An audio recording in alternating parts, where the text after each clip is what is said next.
Bismillahirrahmanirrahim. Kembali lagi dengan saya, Angga Kurniawan. Di sini kita akan membahas tentang bioetanol. Etanol merupakan salah satu sumber energi yang dapat diperbarui, karena energi ini dapat didapatkan dari energi matahari ataupun dari hewani dan nabati. Yang bisa digunakan untuk bioetanol adalah bahan yang mengandung glukosa yang tinggi, seperti tebu maupun jagung. Tebu biasanya diolah adalah salah satu limbahnya atau yang biasa disebut molase. Di Indonesia sendiri, bioetanol dapat dibuat dari tanaman seperti singkong, umbi, tebu, jagung, sorghum, sagu, padi, dan nira dari aren atau lontar dan kelapa. Sebelum mengenal bioetanol lebih jauh, baiknya kita pelajari dulu budidaya tanaman yang menjadi penghasil bioetanol. Yang saya akan bahas adalah tanaman tebu. Budidaya tebu. Tebu merupakan tanaman yang sudah umum di Indonesia. Secara tumbuhnya, tanaman tebu di daerah tropika seperti Indonesia dan subtropika yang memiliki kondisi tanah tidak terlalu kering maupun tidak terlalu basah. Selain itu, akar tanaman tebu sangat sensitif terhadap kekurangan udara, sehingga pengairan atau drainase sangat diperlukan di dalam budidaya tanaman tebu. Jenis tanaman tebu dapat tumbuh baik di tanah seperti aluvial, grumosol, latosol, regusol dengan ketinggian antara 0 sampai 1400 mdpl. Akan tetapi, lahan yang paling sesuai adalah kurang dari 500 mdpl. Bahan tanam dari varietas tebu yang perlu diperhatikan adalah varietas unggul. Nah, dalam pemilihan varietas harus memperhatikan sifat-sifat varietas tersebut, yaitu memiliki produksi gula yang tinggi melalui bobot tebu, rendeman yang tinggi, sehingga produktivitas yang stabil, dan memiliki ketahanan yang tinggi untuk kekeringan serta daya tahan terhadap penyakit. Kenapa kekeringan? Biasanya lahan tebu di Indonesia cuma dibiarkan begitu saja saat musim kemarau, sehingga diperlukan varietas atau jenis yang bisa mendapatkan yang bisa hidup di lahan tersebut. Nah, dalam pemilihan varietas unggul diperlukan standar kualitas bibit, yaitu yang memiliki daya kecambah lebih dari 90%, tidak berkerut dan tidak kering, dan memiliki panjang ruas antara 15 sampai 20 cm dan tidak ada gejala hambatan pertumbuhan. Diameter kurang lebih 2 cm dan tidak mengkerut atau mengkering.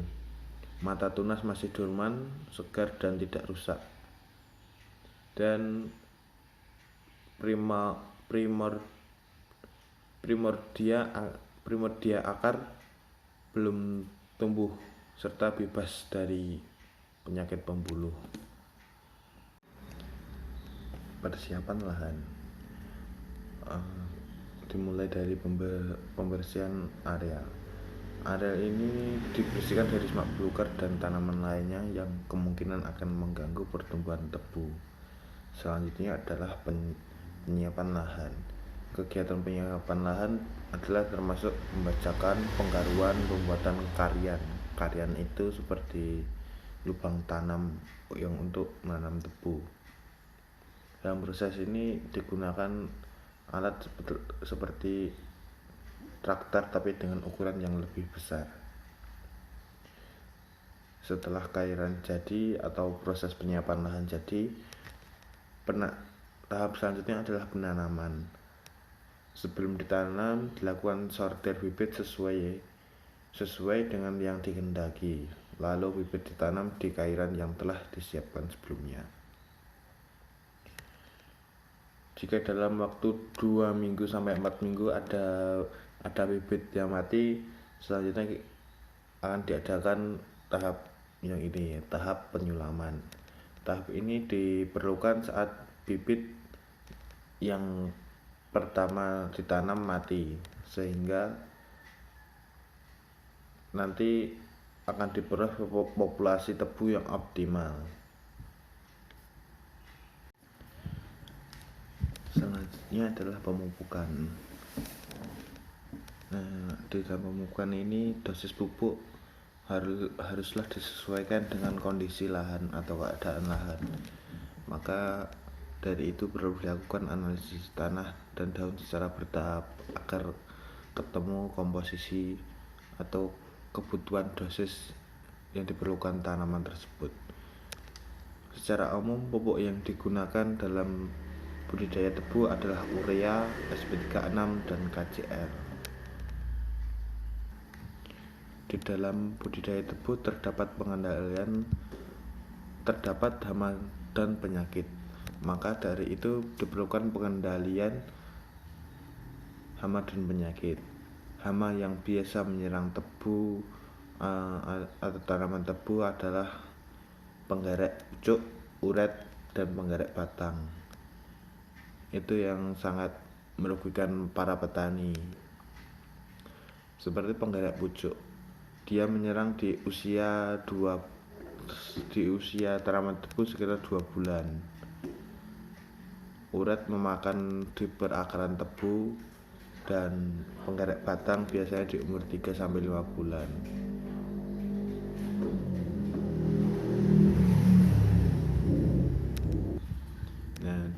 Untuk cara penanganannya atau pengobatannya diperlukan insektisida, atau juga bisa menggunakan natural BVR atau sejenis agen hayati yang bisa membunuh penggerek batang tersebut. Selain hama juga terdapat penyakit. Penyakit biasanya adalah mozaik. Penyakit ini disebabkan oleh virus dengan gejala serangan pada daun seperti noda-noda atau garis berwarna hijau muda, hijau tua, kuning, atau klorosis yang sejajar dengan berkas-berkas pembuluh kayu. Selain itu, penyakit lainnya adalah busuk akar, disebabkan oleh cendawan Pythium sp. Penyakit ini banyak terjadi pada lahan yang drainasenya kurang sempurna. Akibatnya akar tebu akan menjadi busuk sehingga tanaman akan tampak mati dan tampak layu. Pengendaliannya adalah menggunakan perbaikan sebuah drainase atau penanaman varietas yang tahan terhadap kondisi tanah tersebut. Yang lainnya adalah penyakit belendak. Penyakit ini biasanya menyerang dengan gejala seperti timbulnya klorosis. Pengendalian penyakit ini bisa menggunakan varietas tahan penyakit maupun penggunaan bibit yang sehat. Dan pencegahan adalah menggunakan desinfektan yang digunakan dalam pemotongan bibit. Penyakit pok bung. Gejala serangan seperti bintik klorosis yang terjadi di pangkal daun, seringkali disertai cacat bentuk sehingga daun tidak dapat membuka dengan sempurna. Uras-uras sedikit bengkok dan gepeng. Pengendaliannya adalah dengan penyemprotan sebuah agen bakteri atau dengan kapur tembaga. Setelah melewati segala proses dari budidaya awal sampai perawatan tanaman dan hama dan penyakit, selanjutnya adalah panen. Panen varietas tebu tergantung dari varietas yang ditanam. Yang pertama ada varietas gejah yang masak dalam waktu 8 sampai 10 bulan. Varietas sedang mencapai masa optimal pada 10 sampai 12 bulan. Dan varietas dalam mencapai masa optimal pada umur lebih dari 12 bulan. Saat mencapai umur panen, tebu ditebang dan dibawa ke pabrik, selanjutnya diolah menjadi gula. Nah, dalam proses pengolahan menjadi gula terdapat limbah yang biasanya disebut molase. Nah, molase ini merupakan salah satu bahan pembuatan bioetanol seperti yang disebutkan di awal tadi. Secara ringkas, pembuatan bioetanol dari molase tersebut adalah dengan memasukkan bakteri pada molase tersebut dan didiamkan atau difermentasi selama 2 mingguan. Setelah 2 minggu, molase itu didestilasi atau disuling untuk mendapatkan kadar alkohol 35-40%. Kedua, dilanjutkan dengan penyulingan kedua. Dalam penyulingan kedua itu didapatkan dengan kadar alkohol 70%. Selanjutnya ketika mendapatkan etanol atau alkohol dengan kadar 85-90%. Nah, dalam kadar sekian seperti 90% ini biasanya proses produksi sudah dihentikan dan etanol ini siap didistribusikan ke rumah-rumah sakit, klinik maupun ke hal-hal medis lainnya ataupun di tempat yang membutuhkan. Nah, setelah itu setelah proses pendistribusian itu sudah selesai dari awal sampai akhir. Selanjutnya kita akan membahas biodiesel.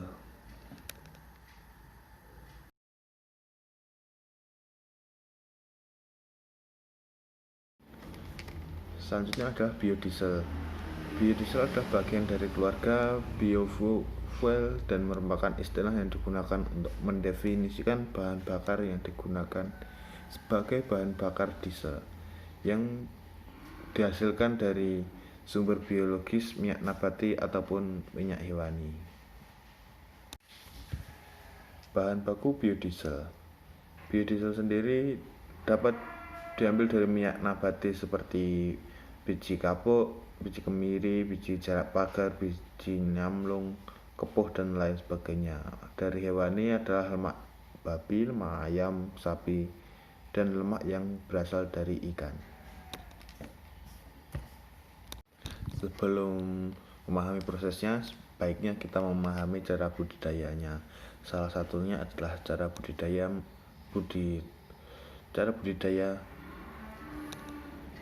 tanaman jarak pagar. Jarak pagar dapat tumbuh pada tanah yang kurang subur tetapi memiliki drainase yang baik, tidak tergenang, dan memiliki pH antara 5 sampai 6,5. Jarak tanam dalam budidaya jarak pagar adalah 2 x 3 meter atau bisa juga dengan 2 kali 2 meter, atau bisa lagi dengan 1,5 kali 2 meter. Semakin dekat akan produksinya akan daya tampung jumlah pohon akan semakin banyak, dan diharapkan memiliki kualitas panen ataupun kualitas jarak yang lebih baik.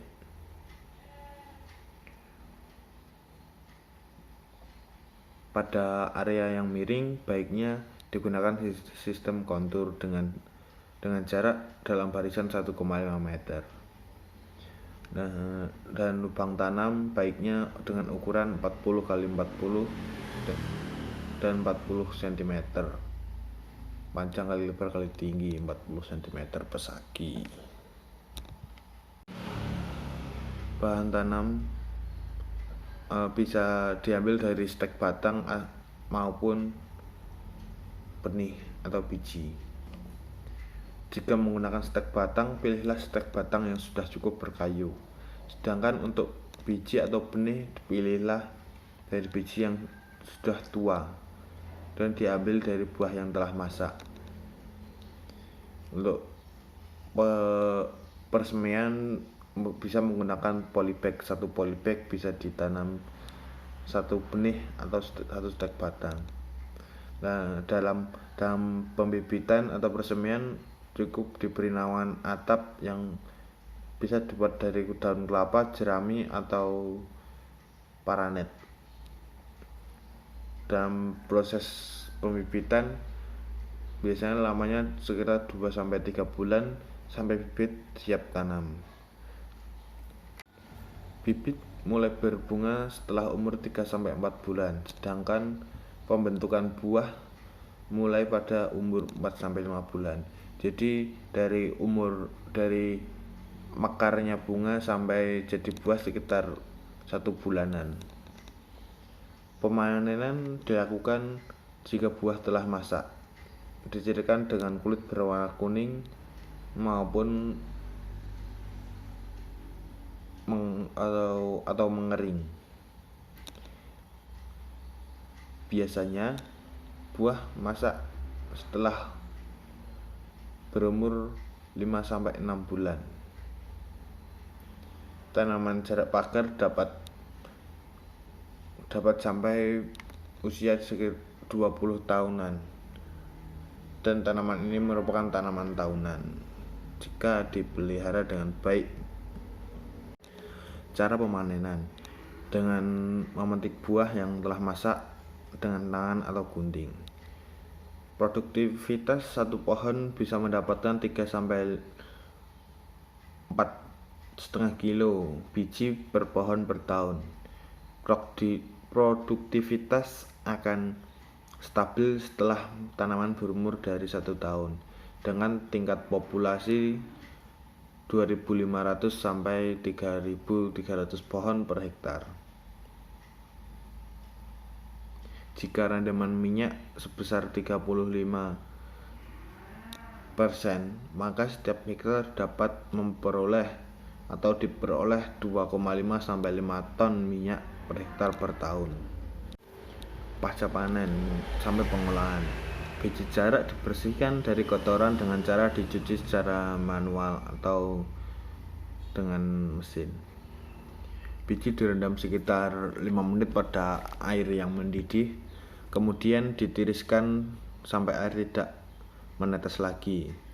Setelah ditiriskan, biji selanjutnya dikeringkan dengan mesin maupun dijemur di bawah sinar matahari.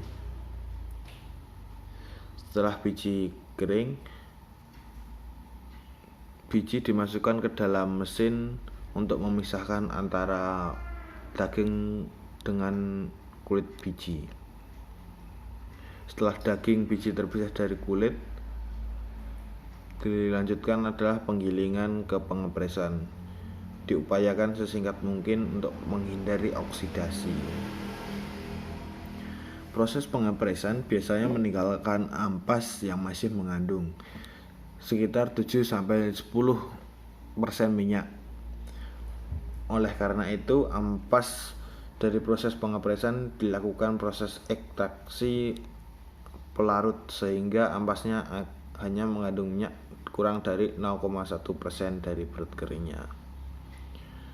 Pelarut yang biasa digunakan adalah pelarut N-hexan dengan rentang tidih 60-70%. Pada tahap ini menghasilkan CGO dan selanjutnya akan diproses menjadi GO.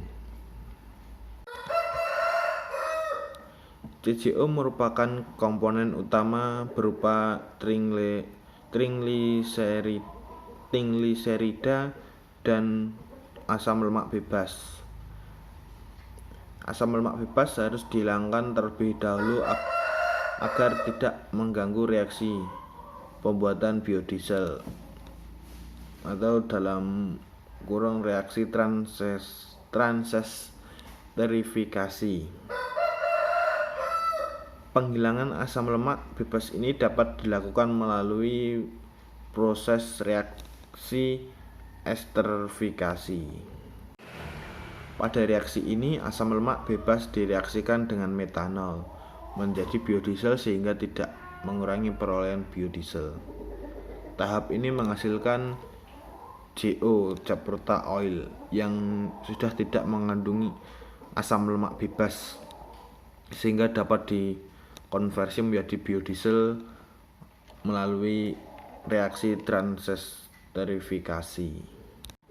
Pada reaksi ini trigliserida atau minyak bereaksi dengan metanol dalam katalis basa untuk menghasilkan biodiesel dan gliserol atau gliserin. Sampai tahap ini pembuatan biodiesel telah selesai dan dapat digunakan sebagai bahan bakar yang dapat mengurangi atau sebagai bahan bakar pengganti penggunaan solar. Terima kasih. Sekian. Dalam sebuah tugas terdapat pertanyaan, solusi apa yang kalian lakukan agar EBT tercapai di tahun 2050?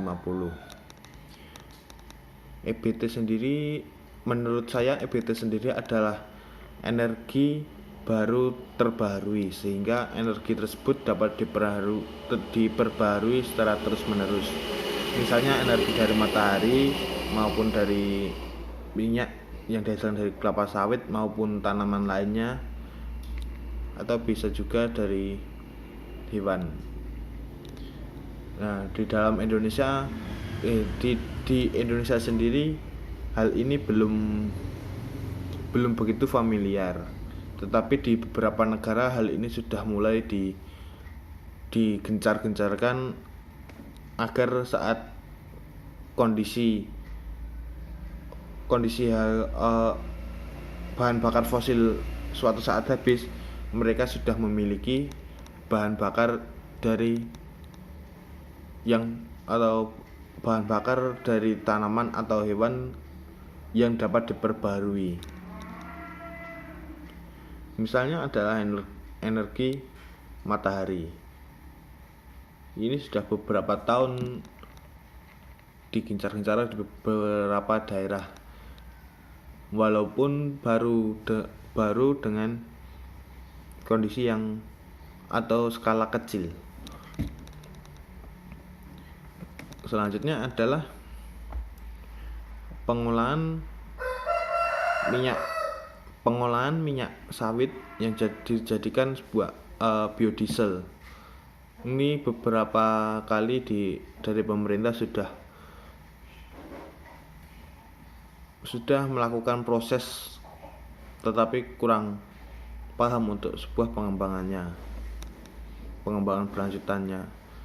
Sampai sekarang Indonesia belum ada pergerakan untuk ke arah sana, baru katanya.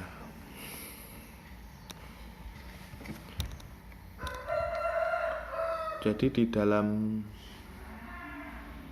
beberapa negara yang sudah menggunakan, mereka mendapatkan keuntungan yang lebih karena energi mereka dapat diperbarui dan energi dari fosil juga masih ada.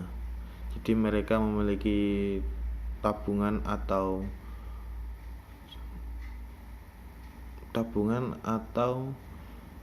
investasi atau cadangan energi lah. Ya, suatu saat jika energi dari fosil itu habis, maka mereka memiliki energi yang dapat diperbarukan dan dalam itu siap digunakan. Untuk solusi di Indonesia sendiri adalah lebih ke pengenalan agar masyarakat itu familiar, dan juga pemerintah harus melakukan gencar-gencarnya, tidak hanya dari sawit di beberapa kasus hutan-hutan di daerah Kalimantan, Sumatera, dan Papua, mereka menjadi korban dalam arti hutan mereka dibabat untuk diganti sawit. Jika itu berlebihan, suatu saat hutan Indonesia akan habis dan akan menjadi hutan sawit. Ada sebuah kemungkinan akan menuju ke situ jika tidak ada pengendalian. Karena sawit sendiri adalah bahan baku yang bisa digunakan menjadi biodiesel yang akan menjadi energi di sebuah masa depan yang akan datang sendiri. Selanjutnya setelah ada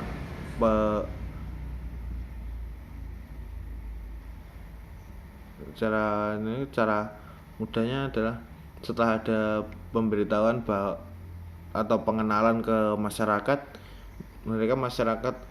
akan sedikit demi sedikit memahami, mempelajari bahwa apa itu yang dinamakan biodiesel atau bahan bakar yang dapat diperbarui, sehingga suatu saat jika di Indonesia sendiri bahan bakar energi fosil ini habis, maka masyarakat sudah siap menghadapinya.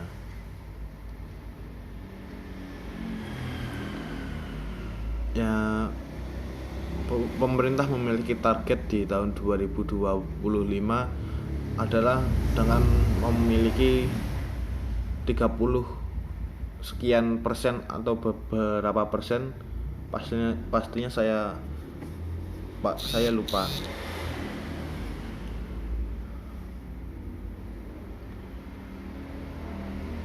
Mereka memiliki rencana untuk memiliki tersebut, dan semoga saja di tahun 2050 bisa, atau sebelumnya mungkin di 2030 ini sudah mendapatkan cadangan minyak yang dapat diperbarukan, sehingga suatu saat jika tanaman atau energi fosil habis, masyarakat tidak kehilangan atau tidak, cara jawane keter. Jadi solusinya adalah pertama pengenalan, kedua adalah dari pemerintah sendiri melakukan sebuah gerakan untuk menghasilkan itu tersebut, dan mungkin bisa menggerakkan perekonomian dari masyarakat bawah dengan melibatkan mereka dalam perkebunan atau pembuatan bahan baku yang seperti saya jelaskan di awal tadi. Misal jarak pagar itu nanti ditanam di lahan masyarakat, dan dari pabrik atau dari pengolahan yang kepemilikannya pemerintah tersebut, pemerintah mengambil dari masyarakat, sehingga masyarakat akan mendapatkan perputaran ekonomi dan merasakan dampaknya. Atau mungkin bisa dari masyarakat sendiri diberi pelatihan dan pelegalan untuk proses pembuatannya, sehingga tidak hanya dari satu pabrik atau beberapa pabrik kepemilikan pemerintah, jadi ada pelatihan dari pihak swasta. Mungkin itu solusi dari saya. Sekian dan terima kasih.